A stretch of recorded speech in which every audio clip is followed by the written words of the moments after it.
What's going on YouTube? This is Ron again from Ron Deeper Fitness, and today we're gonna go over goal setting. There's no better time to go over goal setting than today, because today is December 1st, 2022. We are exactly 1 month away from the new year. And I know a lot of times once the new year starts up, we come up with these New Year's resolutions. Sometimes we set these too high expectations for ourselves to the point where 1 to 2 months in, maybe 3 at most, we don't hit those expectations and then we just completely fall off the wagon. So I'm here to kind of go over a quick video on how to set smarter goals for yourself, hence SMART goals up there. All right, and we're gonna hopefully these goals can help you guys achieve your goals longer term, and hope you guys can stack up more and more goals to help you achieve your overall picture that you guys are trying to achieve for yourself.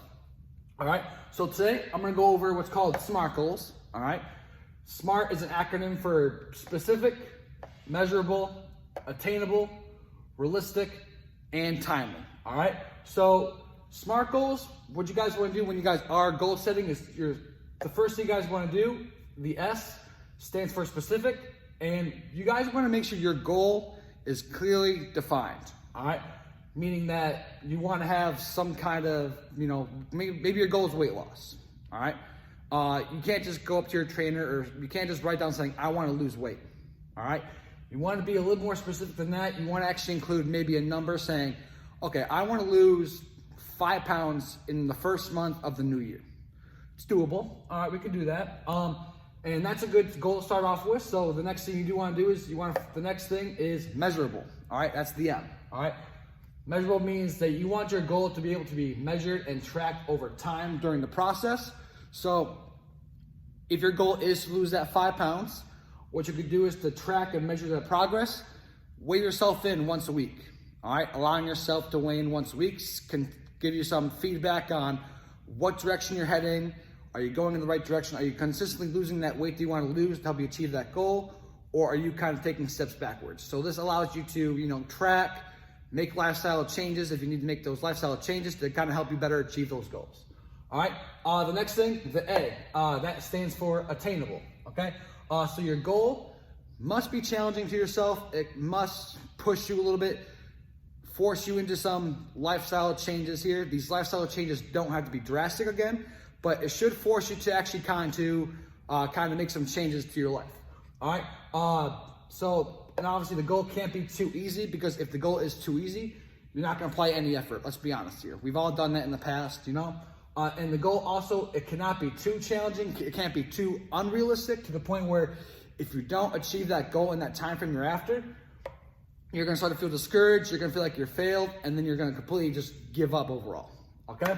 The next thing is the R, which stands for realistic. All right. The goal needs to be relevant to your current lifestyle. So an example could be a busy business owner. All right. This business owner works 10 to 12 hours a day, and their goal is to lose 50 pounds in maybe 6 months. All right. And seeing how their lifestyle is, they're a little more sedentary. They're not able to get outside, walk. They're not consistently able to meal prep, do things like that. That goal might be a little bit unrealistic to them and their current lifestyle. But versus someone who is a little more flexible, doesn't work as much, is able to get out and walk more and do some other things on the side, that goal is actually probably a lot more realistic to them. Now, for the business owner, they're going to want to probably extend that time just a little bit longer if their goal is to lose that 50 pounds. So just take that into consideration there too. And the last thing here, guys, is the T, which stands for timely. All right. So to properly measure and track your goals, they need to have some kind of specific time frame. All right. So the time frame, like I said, like the business owner, he said his goal was to lose 50 pounds in 6 months. 6 months was his time frame. All right. Your time frame, it must be challenging, but it also must be realistic. So for him, again, like I said, that time frame might not be realistic for him because of his current lifestyle, but for the other person who has a much more flexible lifestyle, that goal might be a lot more realistic to them. All right. And then also the time that we select must kind of bring on a sense of urgency. All right. But also it should be long enough. It should be short enough to where it brings up enough urgency, as I was trying to say, but also it should also be long enough to the point it allows you to have 1 or 2 mess ups along the way, because we're not all perfect. All right, we all do things. We all live a social life, family and friends. So allow yourself a couple of, mess ups along the way, depending on the length of your goal. All right. So a good example of a SMART goal, guys, I'll give you guys an example of a good SMART goal and a bad SMART goal.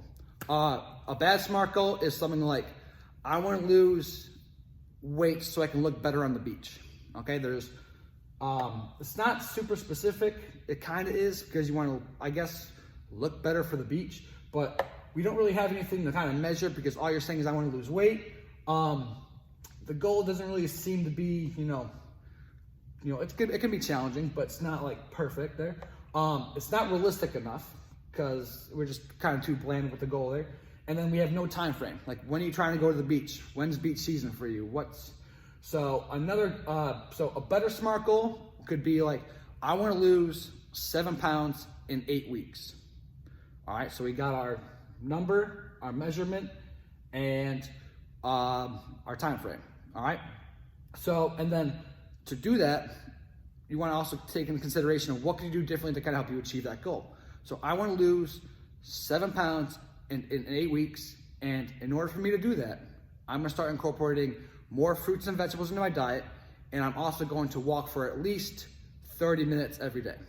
All right, that is an example of a perfect SMART goal. All right, so I hope this video gives you guys a lot of takeaways on trying to help better set better goals going into the new year. I know we are coming up at that time, and I know once New Year comes around, we're all going to want to try to improve our health and improve our well-being and everything like that. But there's no better way than to start now, thinking about those goals and not pushing them off for the future. Because if you start now, you're more than likely to start building up these habits to kind of get you rolling going into the new year. All right.